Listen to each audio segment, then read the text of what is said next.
I did not come from the Philippines thousands of miles only to hear a very soft round of applause. Yeah. To those of you who are not familiar with me, that means everybody. My clicker is not working. I'm a I'm a little boy from the Philippines. If and if you don't know what the Philippines is, it's a country. And we have beaten India in 3 fronts. 4 times we have beaten you in the Miss Universe beauty pageant, with the exception of Sushmita Sen, who is not here. The second is we have beaten all of the boxers by the name of Manny Pacquiao. And your founding president, okay, yeah, has been my driver in the Philippines. He applied and I accepted him. So, yeah, basically. There you go. So I do not have so much to tell you because prior to going here, the entire travel time from Manila to Kuala Lumpur, the challenge was how to shorten my speech because I was only given a short time to deliver a speech, only to find out when I landed in Kuala Lumpur, Vinay called me up and said, "Can you do the closing keynote?" That means I have to make my speech longer. But since I am the only person standing between you and your dinner, I'm going to make it short nonetheless. I was told that I'm going to close the keynote. So after all of you are done, you may go out. I'm going to close it. Really. Interesting. I'm a little boy who have written 17 books over the course of my career. Thank you.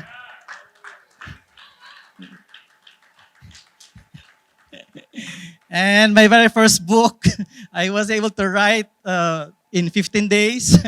I thought it was so good. I started offering it to publishing companies only to get turned down.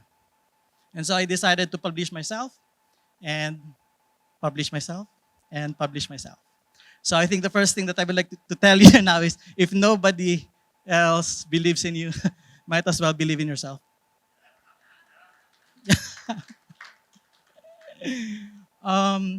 Here's the thing. In 2018, I had an opportunity to travel to Auckland, New Zealand to attend the Global Speaker Summit.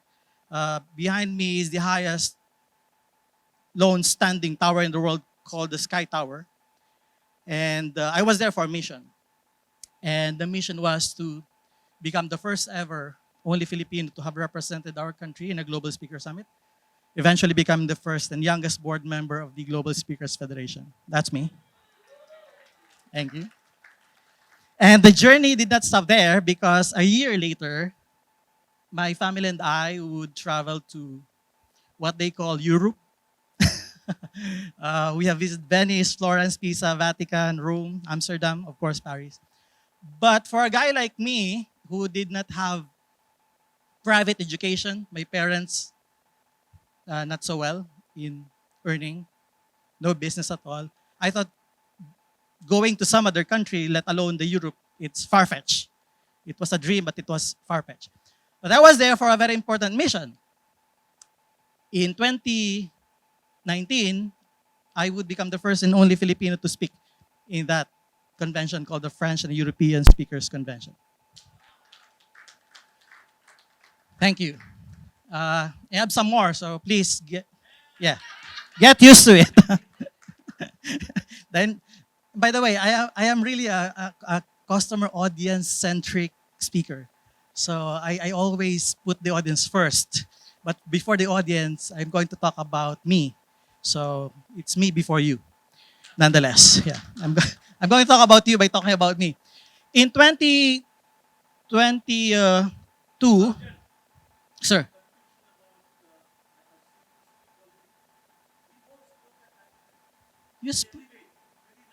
You spoke there? How come I didn't see you? Are you sure? Okay, so I thought I saw you too. Yeah. Oh, it's good to see you here again. Yeah. That's you. Now I remember. Now I remember.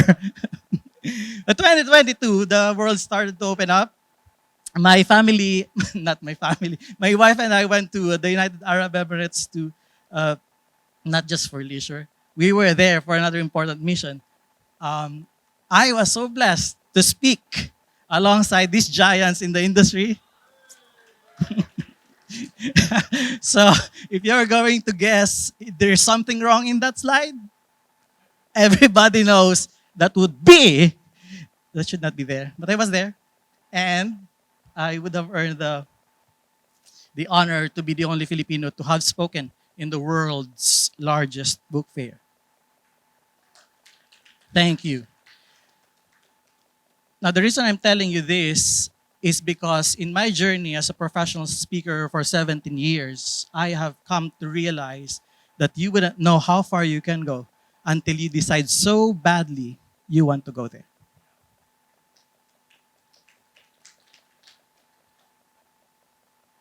I'm saying that because sometimes the end game is so scary that some people wouldn't even dare to start the journey. I did. And if it's not something that you really badly want, you can go ahead and quit even before you get started. But you wouldn't know.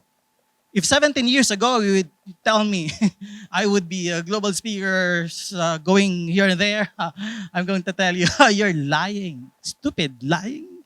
Because I wouldn't. And the reason for that is this very short story. I was never going to be a professional speaker. In 2005, I worked as one of the technical assistants in the office of the President of the Philippines.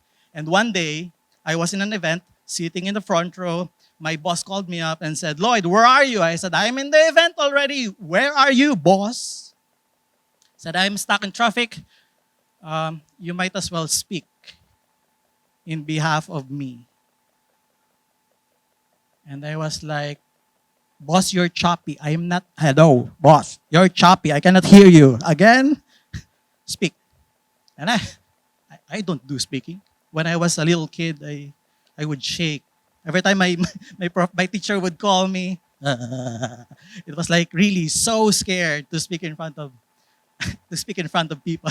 Then I realized that it's not good when you speak at the back. So anyway, yeah, it's a joke. And anyway, my boss called me up, said, "You speak."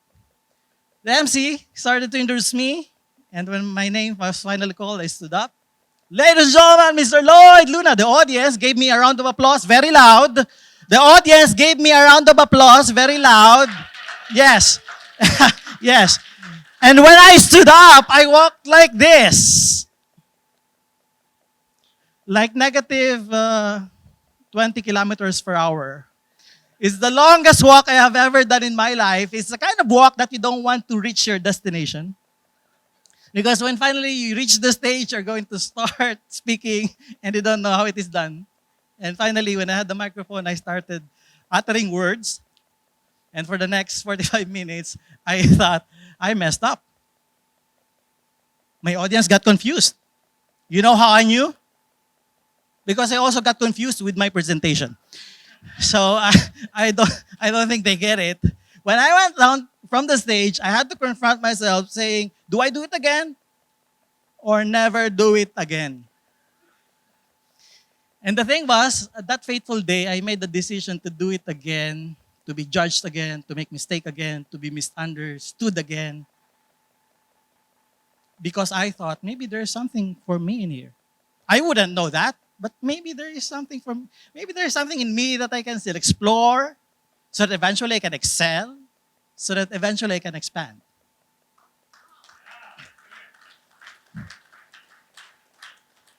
And I think that's your conference team. That's the conference. So I just invented that now. So it gets it. It gets it, yeah. Quick thinking. So the next time I did it, did you think I got it right? No! Second time, the third time. No! Guess what? After the 10th attempt, did I speak right? Still no. But hopefully, I'm here with you. I'm getting it right now. My speaking career, I said, I'm going to learn the craft. So in 2005, I decided I was going to look for a mentor. So in the Philippines, there are, I cannot say old people, right? There are people ahead of me, and their age is greater than mine. And they have been doing the business. When I was in college, I thought I would want to be that guy. So when I had the opportunity to talk to him and say, can you be my mentor? The answer was no. So I looked for another, and the answer was no. I had to learn the craft myself. Do a couple of hundreds of trials and errors before finally I get it. 2005, I was rejected. But thinking about it now, 17 years later, I would have spoken 1,500 speeches in 3 continents. Companies and organizations will pay for your airfare, and you're not going to get off the plane without someone waiting for you to fetch you from the airport. In this case, Tesla car. I said, I want Tesla. Yeah. And don't get confused who the driver is. I get some feedback. I get some feedback. No, that's you. No. And of course, they are going to provide you with accommodation and things like that. I think I stayed for 7 days with my wife, my office, and voila! People at least give me 250,000 per hour. Yeah. I think this is small. You're not giving me a round of applause or something. Yeah. So all of those things I did not get from this convention. So don't ever think that I'm happy, but this is payback time from Kiruba. But the thing is, it's really not about the money for me, it's about the journey. These things that you will get as a professional speaker, this will come naturally when you build yourself so tough and so well that you are going to realize that rejection is nothing but a diversion. It doesn't tell you where you're going to go, but sure it tells you where not to.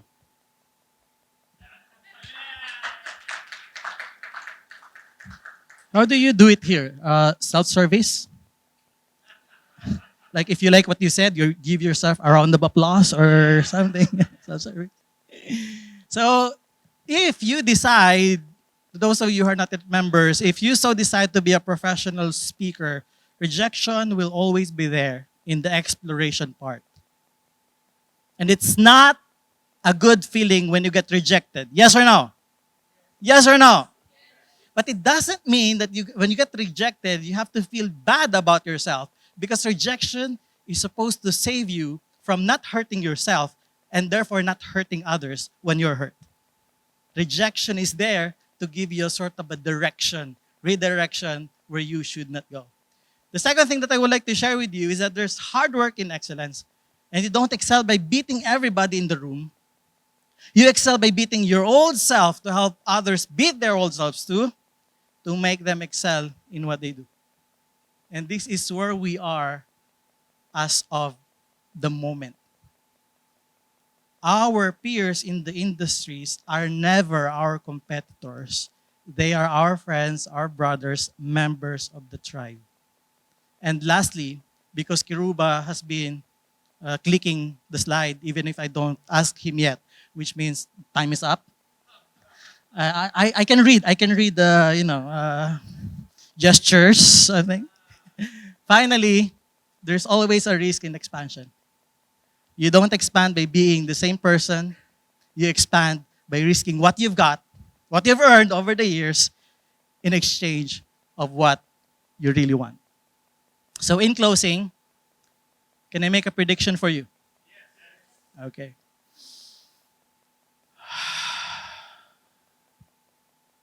This is my prediction. One click.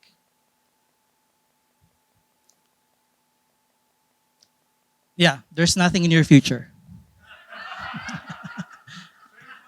I don't see anything in your future. So if you have a plan of quitting, quit now. This is the best time to quit. No, this is my prediction, seriously.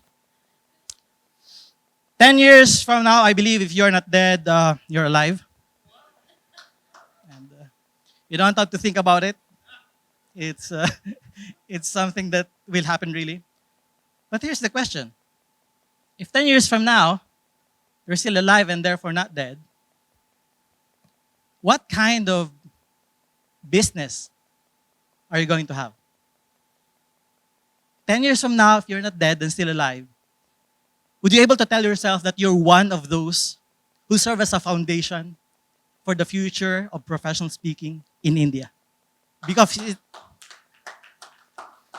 if the answer is yes, and then this is the best time for you to be part of this speaking community. So, from a little boy in the Philippines, I thank you for this honor and this opportunity. May God inspire you. May God inspire you to explore, excel, and expand. Thank you.